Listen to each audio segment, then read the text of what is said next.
உங்களுக்கு தொகுத்து வச்சிருக்கு.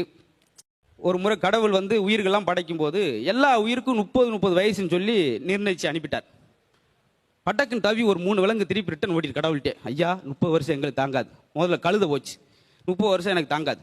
எவன் பார்த்தாலும் அவன் பாட்டுக்கு மூட்டை மூட்டையா அள்ளி வச்சுறாங்க, சுமந்து போங்குள்ள நான் பரவாயில்ல, எனக்கு தான் தெரியும்.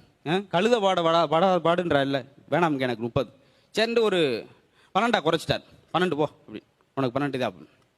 அடுத்து நாய் வந்துச்சு, ஐயா கல்லை பார்த்தோன்னு என்னத்தையும் தேடுறாங்க எல்லாம், இது நம்மளுக்கு கட்டுப்படியாக்காது, நம்மளை குறைச்சிருங்க, இவ்வளோ வீட்டு எரிவத்தையே சாக முடியாது என்னால் அப்படின்னா அதுக்கு ஒரு 16 குறைச்சிட்டார் போ. அடுத்து குரங்கு வந்துச்சு, இங்கே வருங்க பெரிய ஒவ்வொரு மரத்துக்கும் தாவி தாவி என் வாழ்க்கை ஒன்றுமே இல்லைலாம் போச்சு, எனக்கு இவ்வளோ தேவையில்லைங்க. அதுகிட்ட ஒரு 18 குறைச்சிட்டு போ அப்படின்ட்டார். மனுஷன் வந்தான், நான் கடவுள் ஆளை ஏமாத்தலாம்னு பார்க்குறியா, 30 கொடுத்து ரொம்ப சுருக்கம் முடிச்சுட்டேன் வயசை, எனக்கு 30 பத்தாது அப்படின்னா. அதனால தான் கழுதிட்டு வாங்கின வயசை இந்தரா. அடுத்து நாய்கிட்ட வாங்கினது இருந்தா நீயே வச்சுக்க, குரங்கிட்ட வாங்கினது மீதி பேலன்ஸ் அப்புறம் வேண்டு தள்ளி விட்டார். அதனால தான் ஒரு மனுஷன் 30 வயசு வரைக்கும் சந்தோஷமா இருப்பான்.